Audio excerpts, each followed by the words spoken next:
হরে কৃষ্ণ। ভাগবত কথামৃতে সকলকে জানাই স্বাগত। ভাগবত কথামৃত যদি আপনাদের ভালো লাগে তাহলে অবশ্যই চ্যানেলটি সাবস্ক্রাইব করে দেবেন। ভিডিওটি স্কিপ না করে পুরোটা শুনুন, আশা করি ভালো লাগবে। আসুন আজ আপনাদের কিছু প্রশ্নের উত্তর দিই। পরমেশ্বর ভগবান কে? তিনি কেমন দেখতে? তিনি কোথায় থাকেন?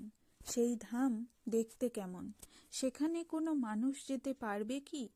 জীবনে মানুষের পক্ষে কি ঈশ্বর দর্শন সম্ভব? আসুন জেনে নেওয়া যাক। শ্রী ব্রহ্ম সংহিতা শাস্ত্রে শ্রী ব্রহ্মার ভগবৎ শ্রুতিতে অত্যন্ত সুন্দরভাবে বলা হয়েছে, ব্রজেন্দ্র নন্দন শ্রীকৃষ্ণই পরমেশ্বর ভগবান। তিনি সৎ, চিত ও আনন্দময় পুরুষ। তিনি সর্ব ইন্দ্রিয়ের দ্বারা একমাত্র সেব্য প্রভু। তিনি সব কিছুর মূল রূপ, অনাদিরও আদি। তিনি সমস্ত কারণের পরম কারণ। তাকে দেখতে পরম সুন্দর। তিনি বেণুবাদন করতে থাকেন। তার দুই নয়ন পদ্ম পাপড়ির ন্যায় বিকশিত। তার মস্তকে ময়ূরের পুচ্ছ শোভিত। জলভরা নীল মেঘের মতো তার অঙ্গ কান্তি। তিনি কোটি কোটি কন্দর্পের অত্যন্ত কমনীয় রূপ অপেক্ষাও বিশেষ রূপে শোভাযুক্ত।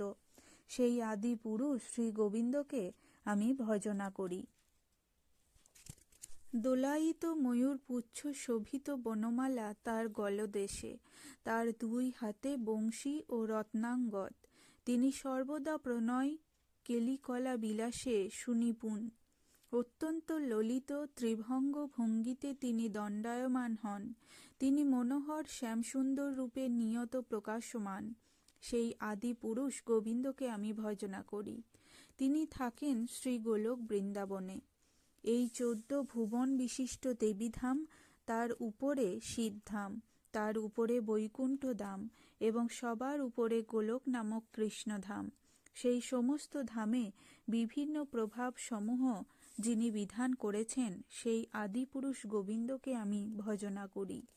এই জড়জগতের ঊর্ধ্বে শিবধাম, সেই ধাম মহাকালধাম নামে একাংশে অন্ধকারময়। সেই অংশ ভেদ করে মহা আলোকময় সদাশিব লোক। তারও ঊর্ধ্বে হরিধাম অর্থাৎ চিৎ জগৎ বা বৈকুণ্ঠ লোক। তারও ঊর্ধ্বে গোলক বৃন্দাবন ধাম। দেবীধামে মায়ার বৈভবের প্রভাব। শিবধামে কাল ও দ্রব্যময় বুজ্জ প্রভাব।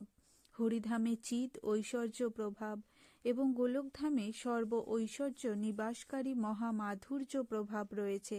সেই সমস্ত প্রভাব সহ সেই ধামে শ্রী গোবিন্দ সাক্ষাৎ গৌণ বিক্রম দ্বারা বিধান করছেন। সেই গোলকধামের বর্ণনা হল, সেই ধামে চিন্ময় রত্ন সমূহের দ্বারা বিরচিত প্রাসাদ রয়েছে। কোনো জড় বস্তু দিয়ে সেই জগৎ গঠিত নয়। সেখানে কল্পবৃক্ষ রয়েছে। সেই জগতে যদি কখনো কোনো কল্পবৃক্ষ থাকে, তবে তার কাছে ধর্ম, অর্থ, কাম ও মোক্ষরূপ ফল পাওয়া যেতে পারে। কিন্তু কৃষ্ণলোকে কল্পবৃক্ষ প্রেম ভক্তির নানা বৈচিত্র্য রূপ অনন্ত ফল দিয়ে থাকে। সেই লক্ষ লক্ষ কল্পবৃক্ষ পরিবেষ্টিত দিব্য রত্নময় আলয় সমূহ সেখানে বিদ্যমান।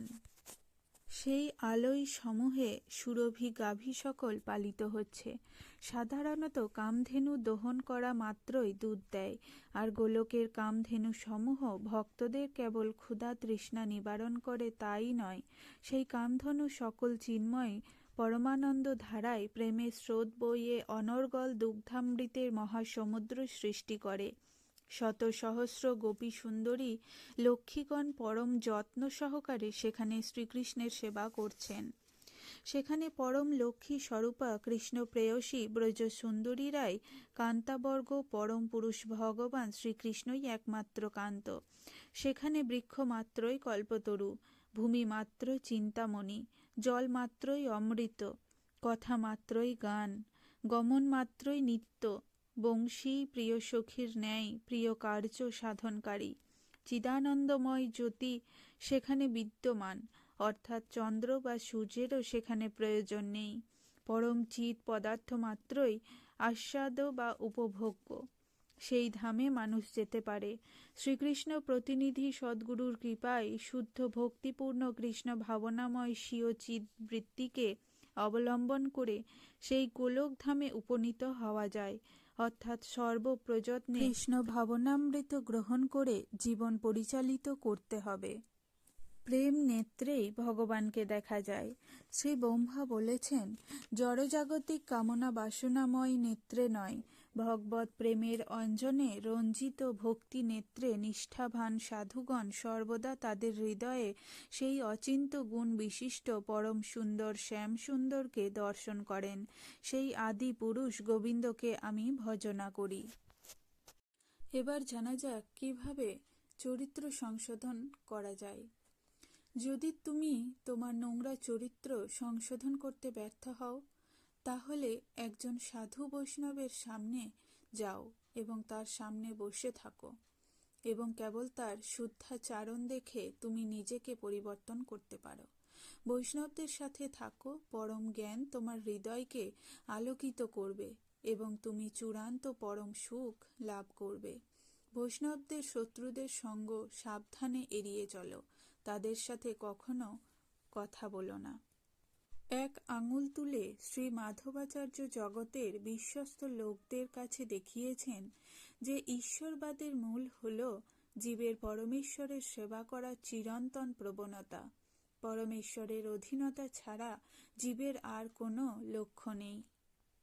যে আচার্যরা অকারণ করুণার সমুদ্র, তারা শুরুতেই ভক্তির পথে প্রবেশ করতে ইচ্ছুকদের সতর্ক করে দেন যে তাদের লক্ষ লক্ষ বাধার সম্মুখীন হতে হবে, যাতে ভক্তির পথে ভ্রমণকারীরা নিরাপদে এবং কোনো বাধা ছাড়াই কৃষ্ণের পাদপদ্মের কামনা বৃক্ষে পৌঁছতে পারে এবং প্রেমের ফল আস্বাদন করতে পারে। আচার্যদের এই সহজলভ্য করুণা জীবদের উপর তাদের অকরুণ করুণার উদার দানকে প্রমাণ করে। অভক্তদের ধারণা হল জীবনের চূড়ান্ত লক্ষ্যকে ধর্মীয়তা, লাভ, ইন্দ্রিয় ভোগ এবং মুক্তির মতো ছোট লক্ষ্যের সেবায় ব্যবহার করা যেতে পারে। যেহেতু গৌড়ীয় মঠ কেবলমাত্র ভক্তিমূলক পথ অনুসরণ করার প্রতিশ্রুতি দিয়েছে, তাই এতে সেই সব ভণ্ডদের কোনো স্থান নেই যারা তাদের নিজস্ব স্বার্থের ভুল ধারণা দ্বারা বিভ্রান্ত। দীক্ষা গ্রহণের নাটক এবং আধ্যাত্মিক উপলব্ধি অর্জন মোটেও একই জিনিস নয়। এই ভক্তিমূলক কথা যদি আপনাদের ভালো লাগে, অবশ্যই কমেন্ট করে জানাবেন।